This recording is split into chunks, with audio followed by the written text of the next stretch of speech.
said, give me your hits. That's what I said. Give me the hits. Don't give me anything heavy. Give me the hits. So Gordon's going to lead us out. Sweet love moment in Schitt's Creek where, yeah, you've got me amplified saying Schitt's Creek. But I give him a lot of credit for that. on what? So that's a nice gesture.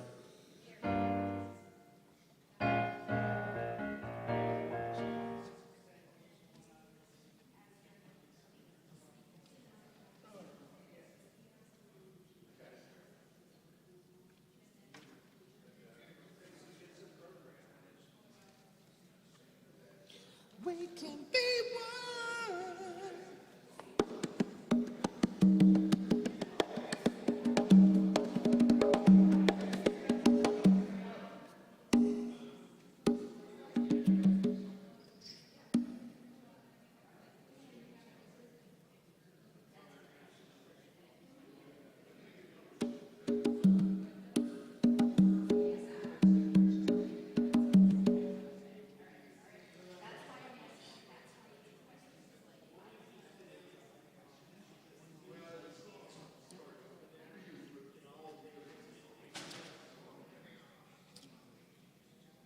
I can't wait to go home today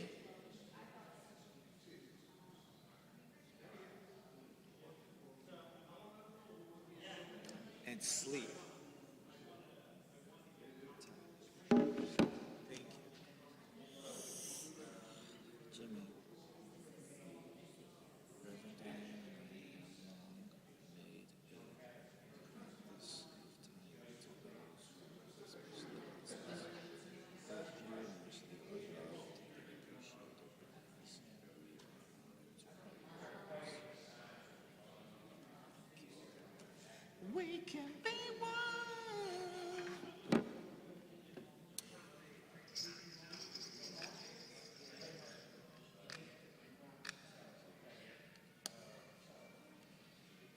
That's my song. I'm gonna go walk around and do weird things.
face is talking.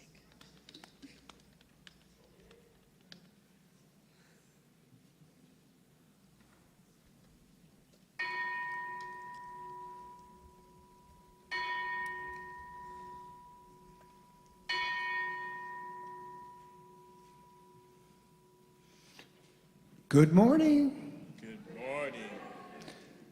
Nice to see you all. Welcome to the Center for Spiritual Living Nashville. And we're getting close to the end here. So we'll take advantage of this big stage and this big room and play some music for you. Anyway, please welcome the fabulous Stereo Angels, Joel Platt and Raven Barrientos.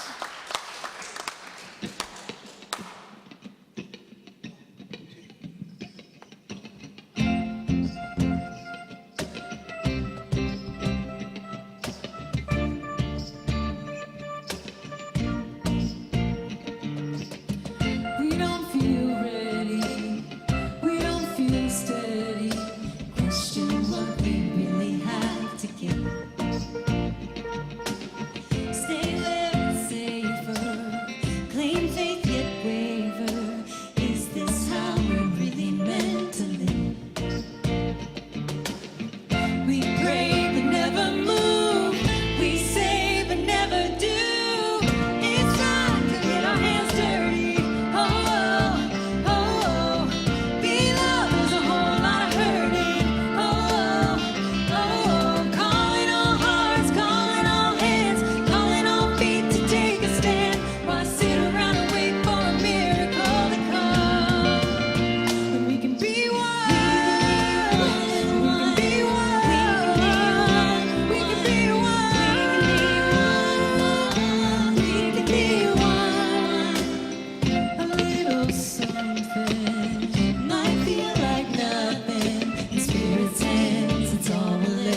Thank you, thank you, thank you. I just always love when these two beautiful stereo angels are singing for us. Thank you, Joelle and Raven. Thank you. So, good afternoon, everybody. I am Ursula Roden, one of your hosts, and the host for today. So I welcome you to the Center of Spiritual Living, meeting currently still at the Unity campus, just for this and next week.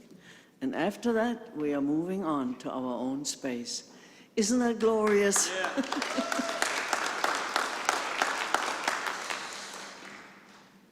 So we welcome also everybody that is online joining us today, and you are in for a treat. Today, our speaker is Reverend Gregory Fisher, and the title of his talk is Dynamite or Dynamo. How about that? So, who is CSLN? We are an open, inclusive, New Thought spiritual community. We strive to be a spiritual home that opens hearts, inspires dreams, and transforms lives. Our mission is to help people live their best lives through practical spiritual teaching. And that includes everybody, no matter what background and what path in their life, what lifestyle they're living. So wherever you are on your path of life, you are welcome here. Let's start our service.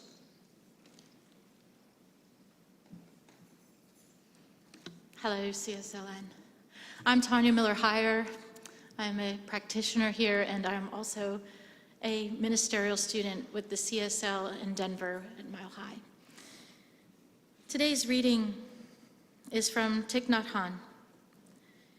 May I be able to recognize and touch the seeds of joy and happiness in myself. So based on that, let's move into a spiritual mind treatment. I invite you to get comfortable, close your eyes, release all the worries and cares of the outside, and just come right inside and move your energy from your head all the way down to your heart, allowing Spirit to flow, allowing God to grow in you in this moment. And as I speak in the first person, I hope you'll make these words your own. That's my wish. Because I know there is only one presence, one power in this glorious universe, and the current, the center of that power, is love, love itself. A love that is boundless, timeless, always rising from within. A love that expresses as joy, as grace, and as the winged wisdom that carries life forward. And as I know I am one with this infinite love, I know all life is pulsing with this infinite love. I am inseparable from the source that created me. I'm inseparable from the source that created all things, and as I breathe with the breath of the divine, love lives in me. Love lives through me, as my neighbor, because my neighbor is me.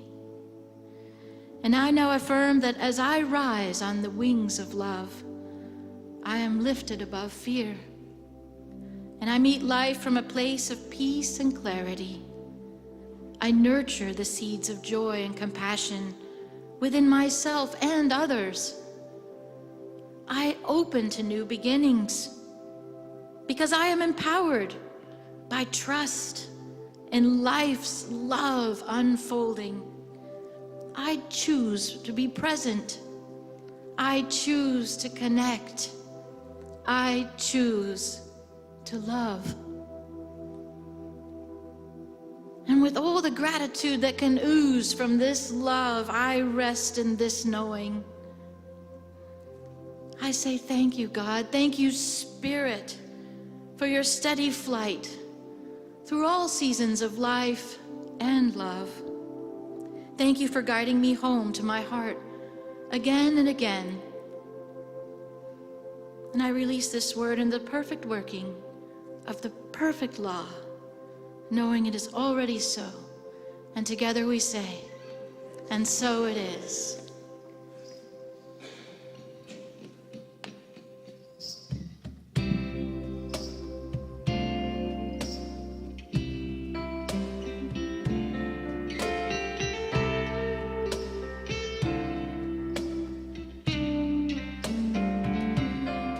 I see trees of green, red roses too. I see them bloom for me and you, and I think to myself, what a wonderful world.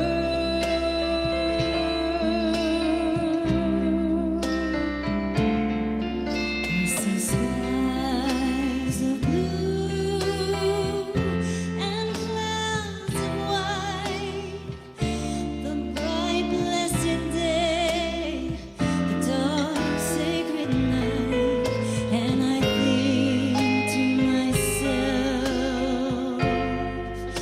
what a wonderful world.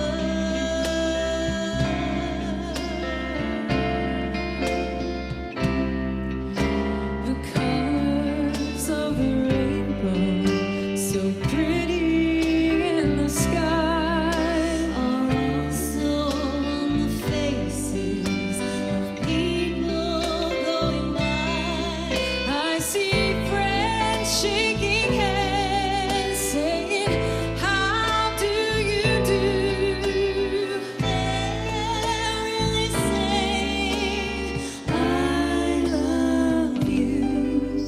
I hear babies cry. I watch them grow.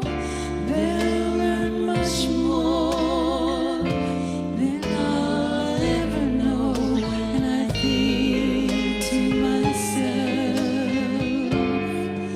what a wonderful world.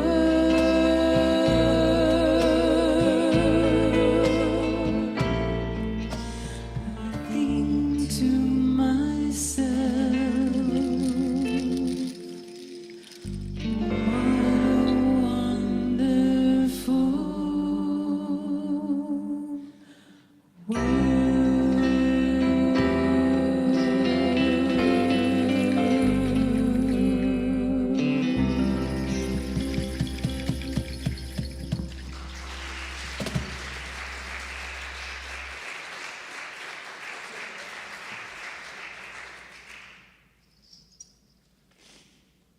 Well, good afternoon. So every time I am asked to speak, shortly after accepting, I'm asked what the topic will be, what the title will be, and I almost always just say the first thing that comes to my head. It's not like I've been sitting around thinking, oh, I can't wait to tell them about that. It's the first thing that comes to my head. And then what's interesting is how in the week prior to being up here, I keep showing what it means. Things in my life keep showing up to show me, oh, that's what that means. So dynamo or dynamite. I mean, it just like popped into my head. I went dynamo or dynamite, and then I'm like, I'm not even sure what a dynamo is, but I like the sound of it. Then this week, something came up, a story I'm going to share with you that really illustrated it so perfectly. I'm at Integrative Life Center where I work a few days a week, and I'm leading a group. Right, so there literally are 16 people sitting in front of me in chairs and on the floor and on yoga mats, which I'm like, how do you do a group laying on a yoga mat? But hey, what do I know? They're all very young. I guess they can still sit for 2 hours on a yoga mat. But I'm teaching on how to release guilt, right? And we talk about the difference between guilt and shame. Guilt is, I made a mistake. Shame is, I am a mistake. Now here's what's interesting. Accumulated mistakes that are unresolved, the guilt of the mistake that is unresolved turns into fuel for the shame. Isn't that interesting?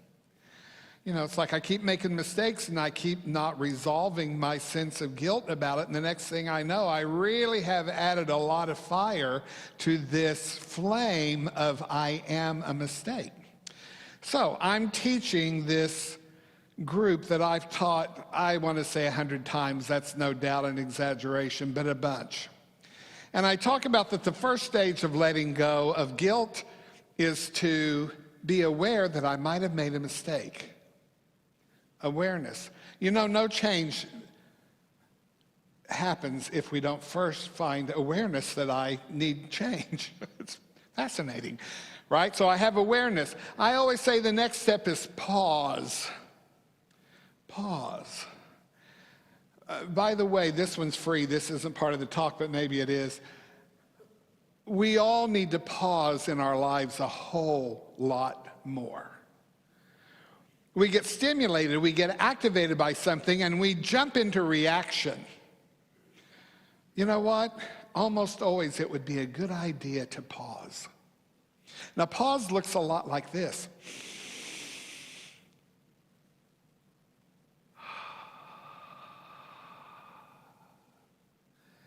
And in that moment, guess what I'm thinking?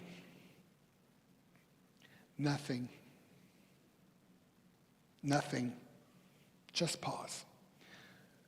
Open. No thought. Then the next step, so we've had awareness, we've had pause. Now we're going to go to inquiry.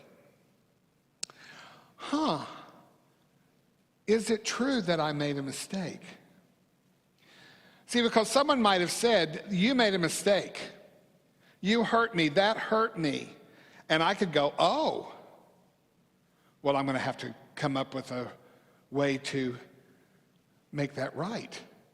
But the first question is it true that I made a mistake?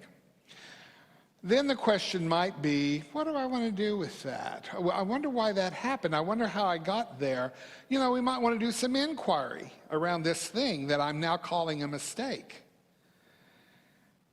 And then once I get through that, maybe I will come to acknowledgement.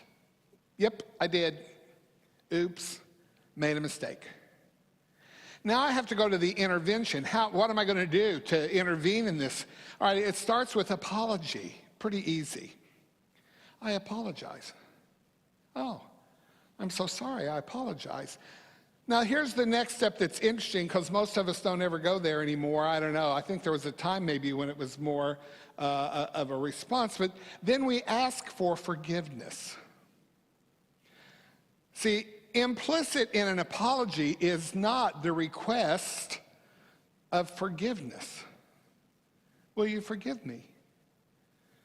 Now that's a request. I'm making a request of this other person, will you forgive me? And they get to say yes or no.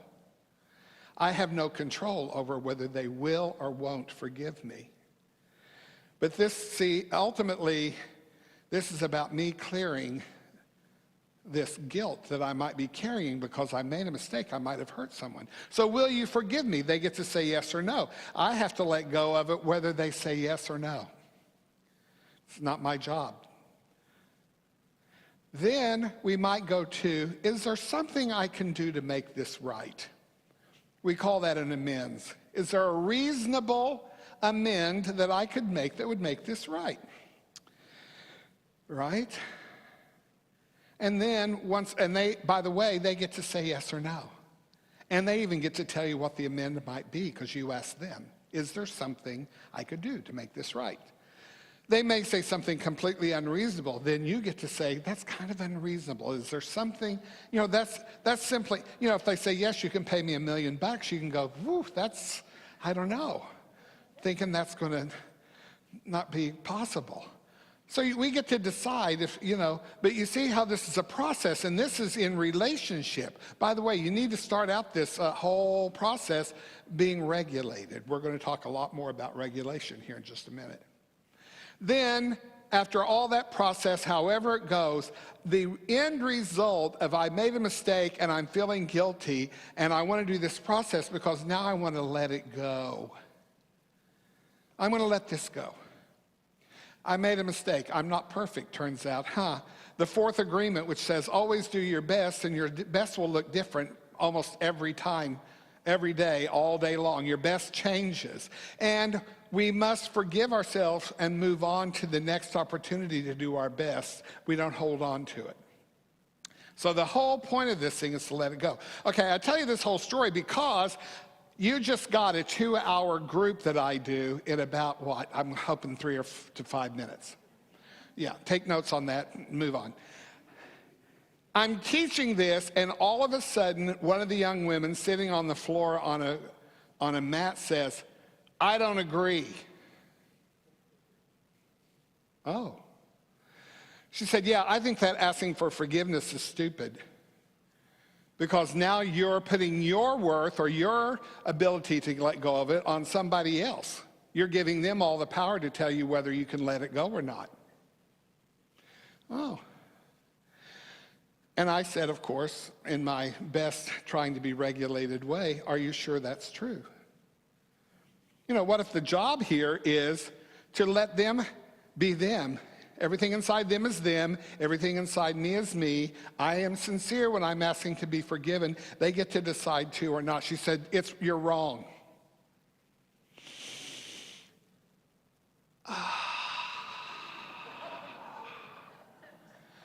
I'm in front of 16 people who have all paid $1,000 a day for me to be smarter than them. Now that's where my head goes. So I said, are you ready? I said, well, the difference between me, my opinion, and your opinion is they're paying me to have one. I'm the one teaching this class, and you're the one in it because, well, you're in treatment.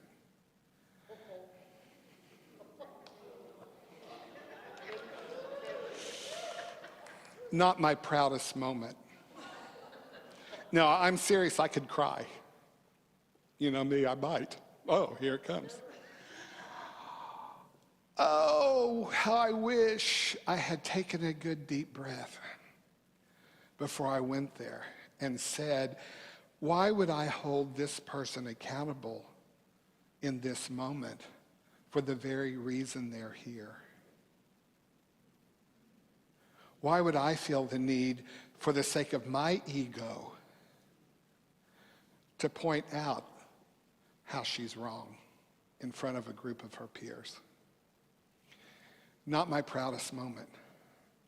Now, I left there, I got to be honest, I left there not completely aware of that and thinking to myself, gee, that was rough, but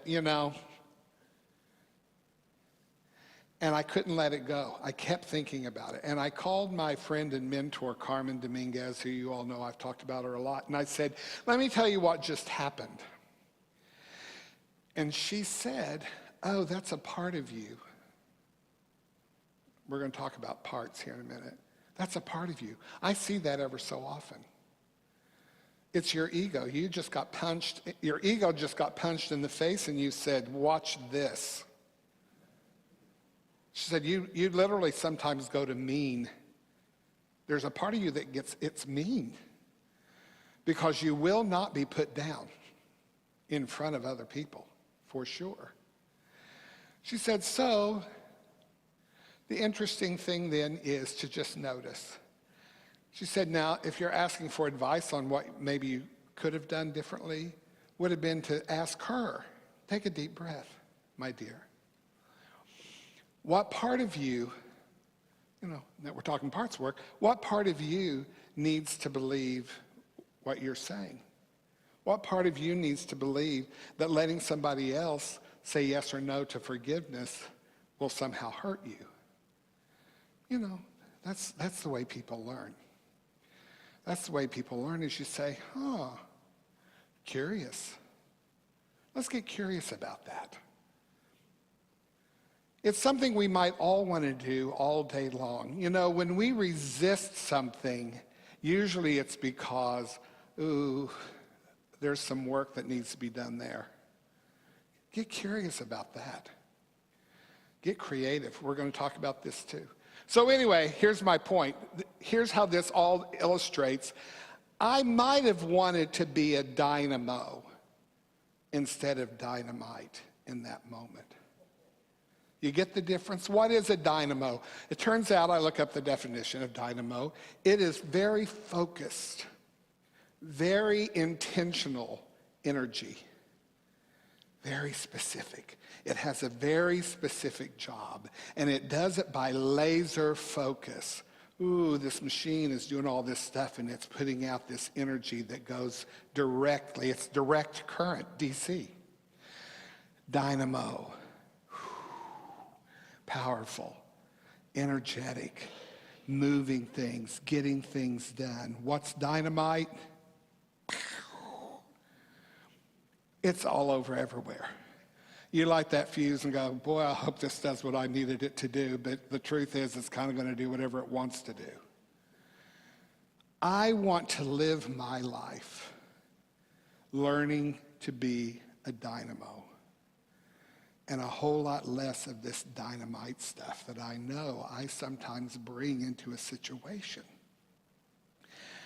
So that's why I picked that topic. Didn't know it, but that's why I picked that topic, because I want to say to you today, dynamite sometimes, it always looks powerful, and sometimes it looks productive. Maybe sometimes it's even necessary. It could be the right thing. But dynamo takes way more work, way more personal growth, way more.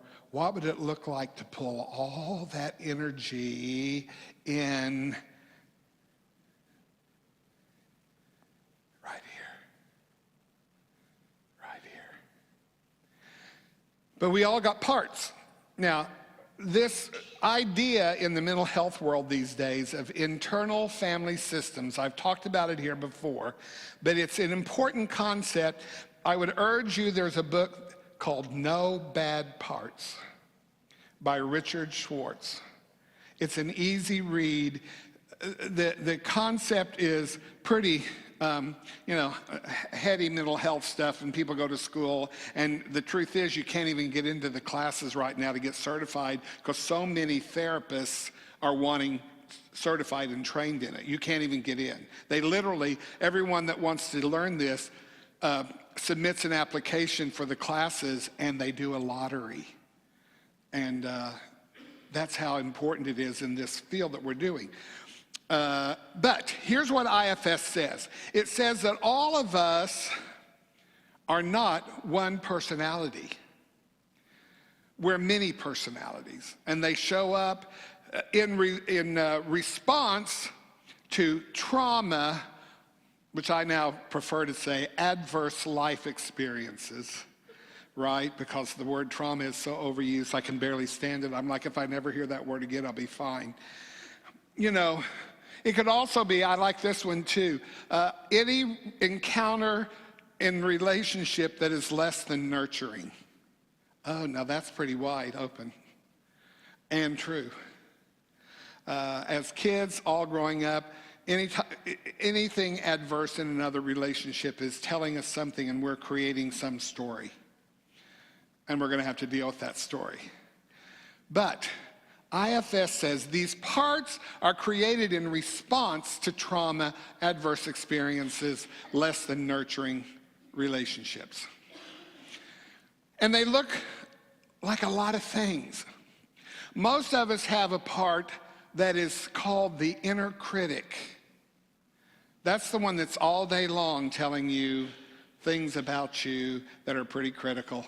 Hard, hard, hard, hard, hard. It's very judgmental. Then it turns out it's not so judgmental just of you, it's judgmental of everybody else too. Criticize, criticize, criticize, criticize. It's up here running most of the time. Most of us also have a part that's the justice seeker. Anyone know that part? It is my job to make sure that the just and right thing is what happens. Now, some people don't actually have that part because they're like, well, whatever. I have a big justice seeker. I have a big part that's the hall monitor, right? The crossing guard. I'm the one that needs to say, nope, you're not in line. Yeah, whatever, whatever. So parts. Then those parts are all managers, what they call managers. Then we have these parts that are called firefighters. They're the ones doing all the crazy stuff to try to make you feel better, right? I'm not going to go too deeply into this, but here's the important thing about knowing IFS. Richard Schwartz, who created this whole way of looking at mental health, and that to really find peace and healing of our wounds, being in recovery, is to understand these parts and to have a relationship with them that is not injurious.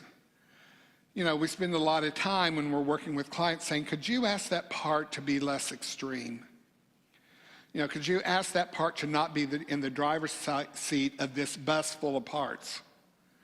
Because who we really want to be in the driver's seat is authentic you.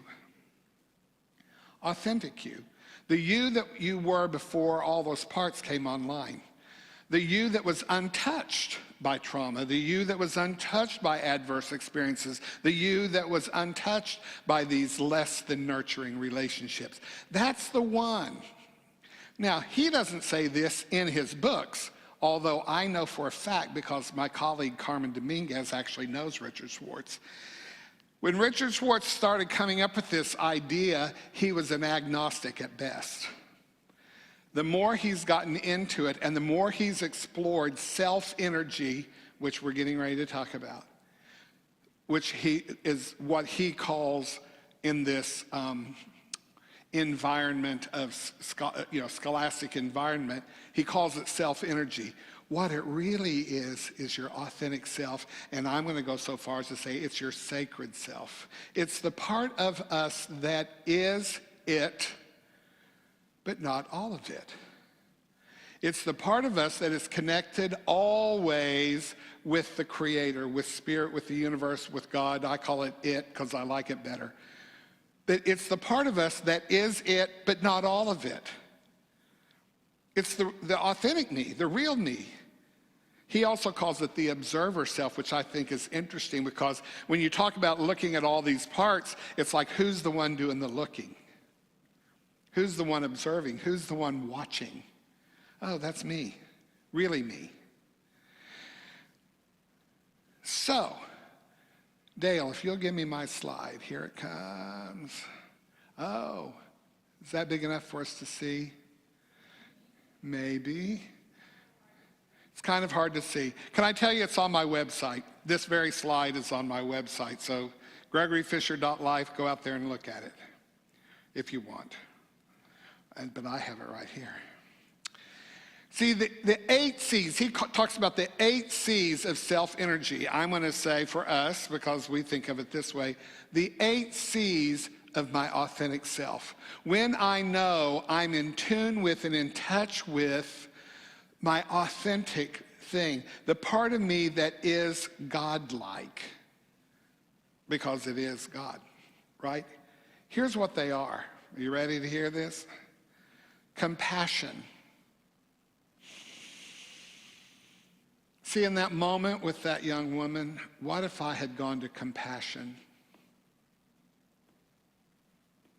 See, what if I'd tuned in? What if I'd pulled myself out of my ego self, which is made up of all the parts, by the way?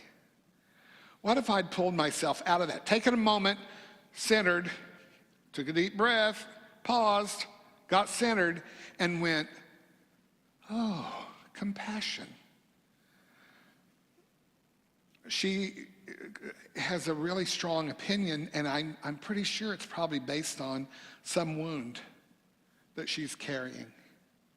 Maybe she's asked for forgiveness before and it was denied. And she made a promise to herself. There's a part that came on board that said, never do that again. Never do that again. But I wasn't in a place where I could find compassion. Compassion. By the way, first for me. Compassion almost always has to begin with compassion for me. Right? Love myself first.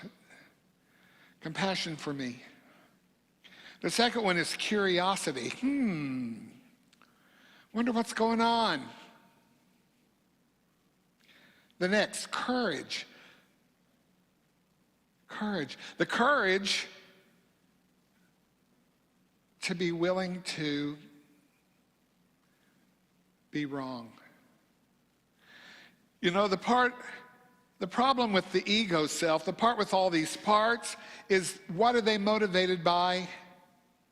You know, it starts with an F. Fear.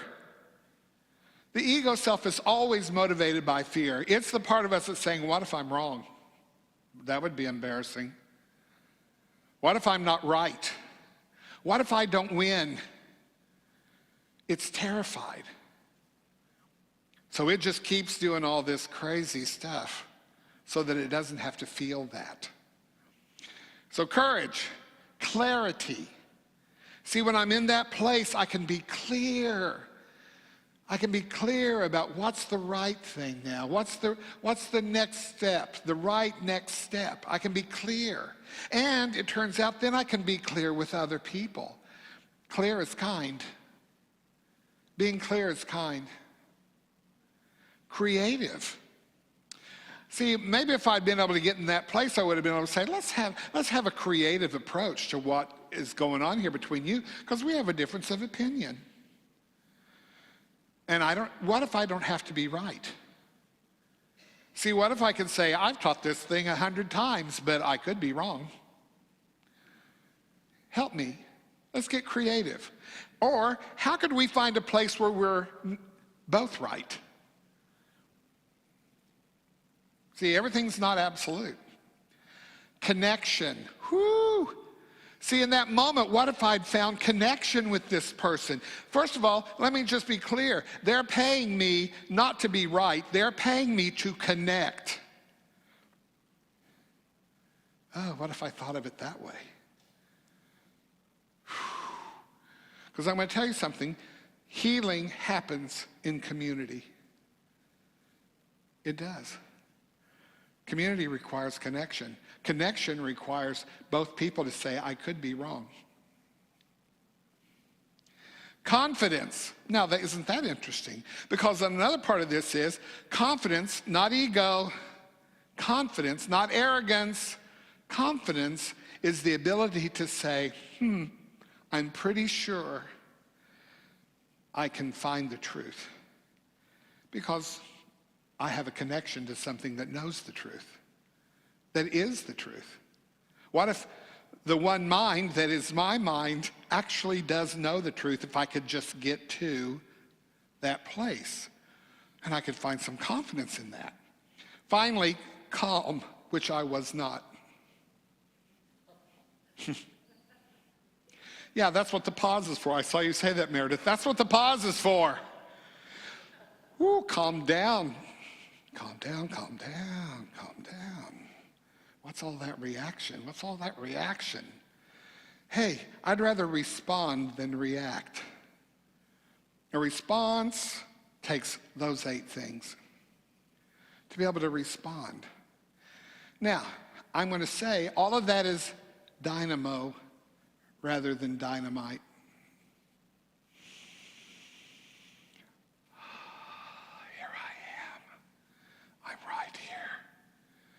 All you parts, could you take a back seat, please? Could you take a back seat? Here I am. I'm right here. By the way, never went anywhere. The interesting thing about the authentic self is it's quiet. It's quiet. All these other parts, they're all screaming. They're loud. They think they've got things to say. But that still small voice, ever heard that before? Yeah, that's real. It's quiet. It says, tune in to me. Listen for me. Through the din of all those parts, listen for me. Focus. Focus. Focused energy, focus. Quickly, he also talks about the 5 P's of self-energy. Patience, perspective, persistence, presence, and the one that's hardest for me, believe it or not, playfulness. You're laughing because you know me. You know me really well. Rosemary and I have been at this together for about 29 years, and maybe a few lifetimes before this one. Playful is hard for me. There's a part of me that says I must always be the adult in the room. Whew. That one was born out of a kid that felt insecure because I wasn't sure there were any other adults in the room. But I digress. Playfulness is hard for me. So this morning, I said, I'm going to get up early and I'm going to go over to my office. I'm going to sit and write this talk. I'm not very good at writing talks. I don't know if you've all noticed that. And so I was on my way to my office and I realized, oh, I have time to go to the Unity service. And I'm going to let Reverend Denise give me talking points, which she always does because she's amazing. But here were 2 things she talked about this morning, and I'm going to hurry here because my time's almost up. The art of focus is knowing what to ignore. Oh. See, that almost makes me want to go weak need. Oh, all the things I should just ignore, but I just keep focusing on. And they're not the focus. They're not the point. I have a part that is a recovering control freak. I've talked about him here before, but I spend all day long, because I am in recovery from it, I am aware of it and I'm doing all that I can to let it go. But that part, it sees everything, well, you know, because it's born out of the hall monitor and the judge and the justice seeker. So I spend all day seeing things that I think need to be fixed, that should be righted. And I spend all day long saying, let that go. That one's not mine. That one is not mine. That one is not mine, not mine, not mine. Oh, wait, that one's mine. That one's not mine, not mine, not mine, not mine. How about I focus on what's mine and stop focusing on what's not mine? That's being a dynamo. Yeah, focus, focus. And then she said one more thing. You become the master of your life when you learn how to control where your mind goes. Value that to which you give your time and attention. Dynamo. Okay, let's see if I can find it. You become the master of your life when you learn how to control where your mind goes. Value that which you give your time and attention. You know, thoughts are like clouds going across a little blue sky. That's a thought, that's a thought, that's a thought. I should not attach to that thought or that thought or that thought. Oh, there's one. I might need to give that one some attention. When we focus, when we become attached to a thought that is not ours or not really something we value or want to give our attention to, we grab it up in the sky and we pull it down, and the next thing you know, where are you? Lost in the fog. Yeah, and then we start giving our attention to that, and we actually may start doing things. That's dynamite. That's not mine. That's just going to explode all over everywhere. Let that one go. Oh, not mine. That thought, that cloud, not mine. Focus, focus, focus. Dynamo, dynamo, dynamo. And by the way, I have to finish by saying, and this pursuit will not be perfect. I was in the Unity service, and Denise, she does this thing a lot of saying, turn to the person next to you and talk about, well, so the woman got my sermon. I know, because I was thinking about it. But the thing that she said was, when I talked about the control freak part of me, she said, oh my God, I'm a control freak too. I don't know that I'm in recovery. How do you get in recovery? I said, practice. See, this thing won't be perfect. Because I maybe am giving some of you awareness today doesn't mean, oh, I got awareness, I'm done, got it. Yeah, good luck. Yeah, I have awareness, and now I'm going to have to keep coming back to the awareness. Oh, look, there it is. I did it again. Oh, practice, practice, practice. Learning to be a dynamo takes practice. And so it is.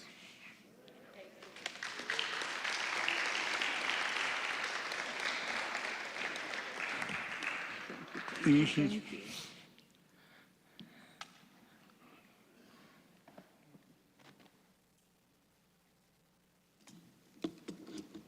That was fantastic. I hope you took a lot of this down deep into yourself. Thank you, Gregory. Thank you. And now it's time to give back to what serves us.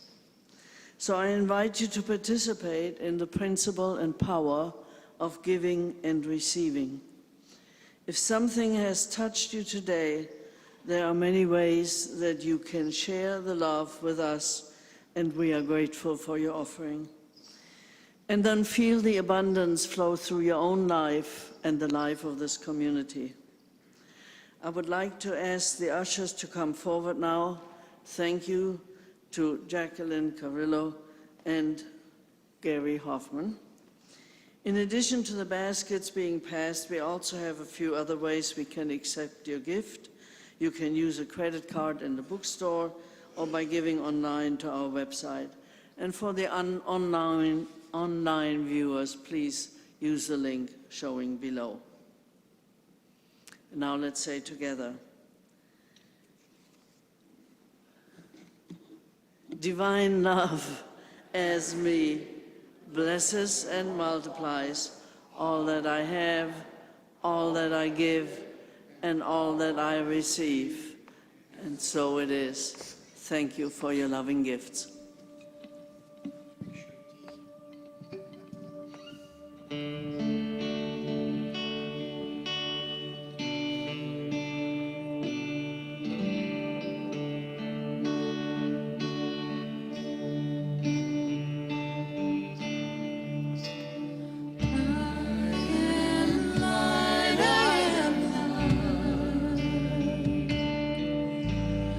I am light.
Gregory Fisher.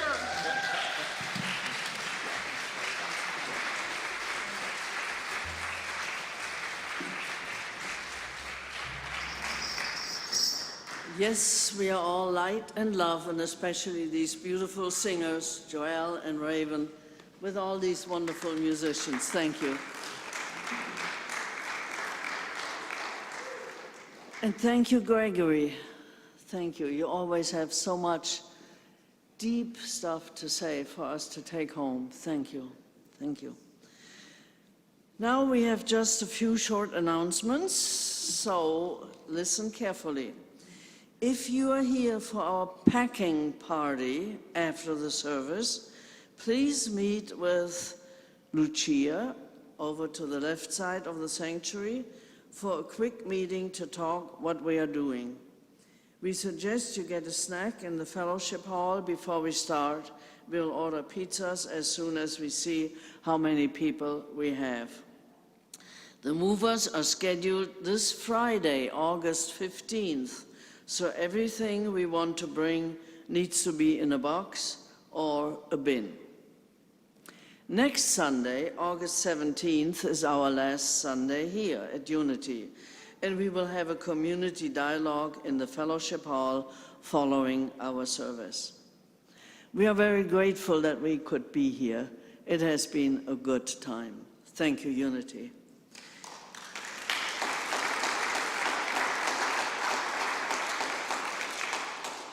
Our first service at our new building is going to be August 24th. The address is 160 Bell Forest Circle in Bellevue, and our new service time is 10:30 a.m. Please note that. We can't wait to see you all there. We usually close our service with a song, Put a Little Love in Your Heart. Today, however, we will be closing our service by showing you our new minister video. Thank you, Al Zeman,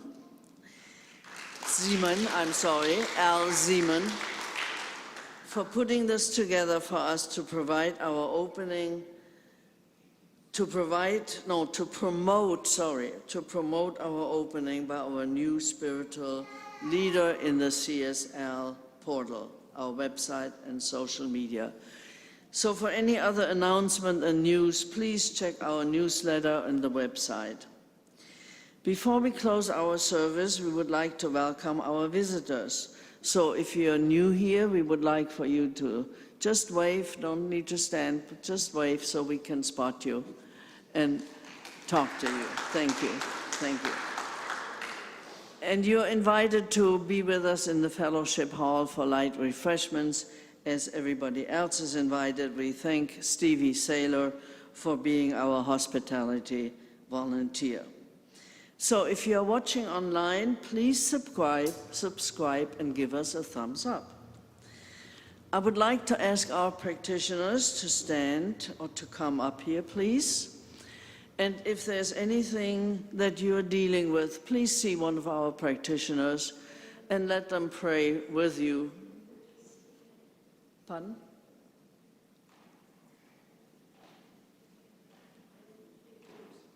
Yeah, that's okay. So the Gregory, our speakers, Rosemary, and anybody else here that was our minister, Lynn Bennett or somebody, please come on up here. And just know that if you are in need of prayer treatment, see one of us and request prayers for you. Or you can fill out a prayer request form, put it in the secure box out in the lobby or out here in the hall. And if you are online, please go to our website and fill out a prayer request right there online. So let's say together our final prayer from Ernest Holmes. Such is the power of right thinking that it cancels and erases everything unlike itself. It answers every question, solves all problems, is a solution to every difficulty. It is like the sunlight of eternal truth, bursting through the clouds of obscurity and bathing all alike in a celestial glory. It is the absolute with which we are dealing and nothing less. And so it is. Now you practitioners may sit back down. Thank you. I mentioned that we will be closing today's service with our new minister video. Again, thank you, Al Zeman, for taking our photos and videos at CSLN and creating this beautiful video. Thank you, Al, for creating magic. Let's see it.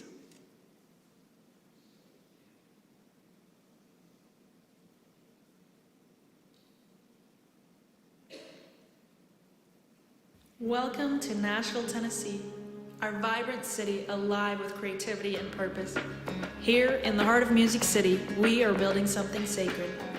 We are a small but growing spiritual community. We are seekers, visionaries, and open-hearted believers, united by the knowing that Spirit moves through all of us. Together, we're co-creating lives of meaning, intention, and joy. With a new facility on the horizon, we are ready to expand, inspire, and serve. What we don't yet have is you. We are seeking a senior minister who loves this teaching and wants to share it with the community. Someone collaborative, grounded in love, and called to help create a center that's a true spiritual home. A space for deepening connection, igniting transformation, and calling others into their highest selves. If you're ready for your next chapter, if you're looking for a spiritually aligned, radically welcoming community, we invite you to take a closer look. Watch this video and meet our people. Feel our energy. You might just find that you belong here with us. I can see laughter, or I can see tears. I see a choice, love or fear. What do you choose? I can see peace, or I can see war. I can see sunshine, or I can see a storm. What do you choose? Now I choose to love where freedom flies. From my heart where the light keeps shining. And I choose to feel the whole world crying for the strength that we can rise above. I choose love. I choose love.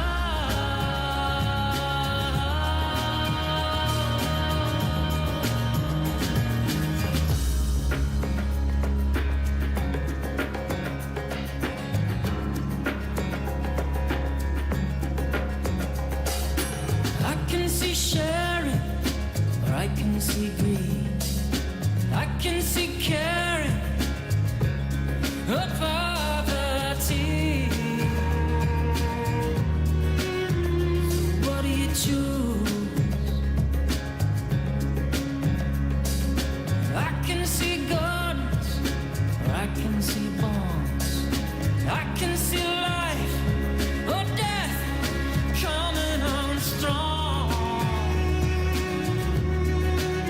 So what do you choose? Now I choose to love where freedom flies. From my heart where the light keeps shining. And I choose to feel the whole world crying for the strength that we can rise above. I choose love. I choose love.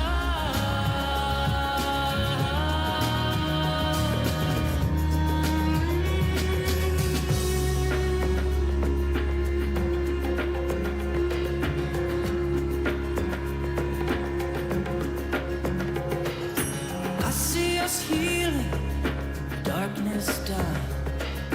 I see us dawning as one world united. So what do you choose?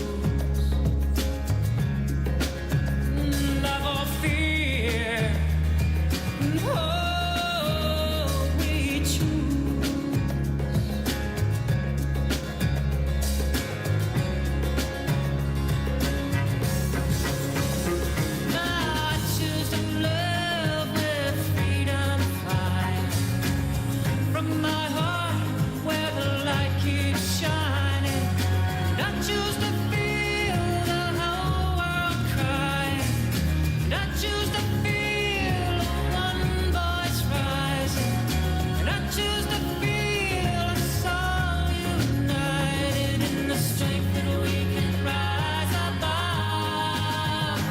choose love.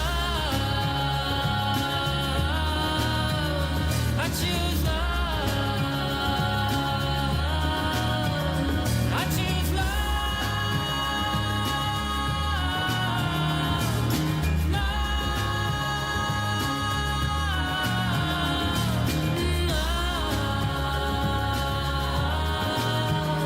I choose love.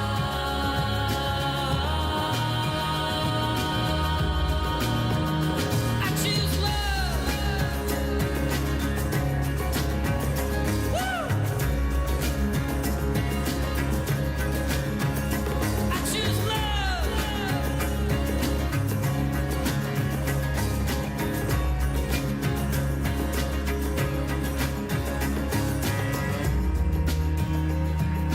Oh, I choose love.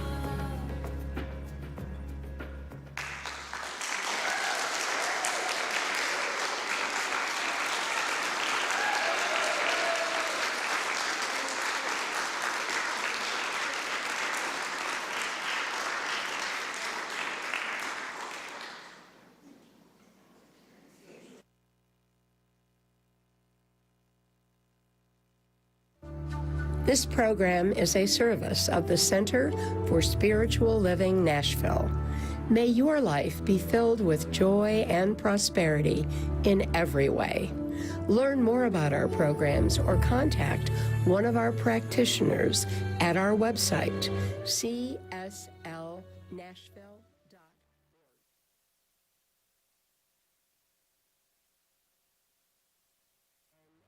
ASH. You can make a big difference with your financial gift at lovecsln.com. Please share the link to this program with a friend and join us again next Sunday. Have a wonderful week.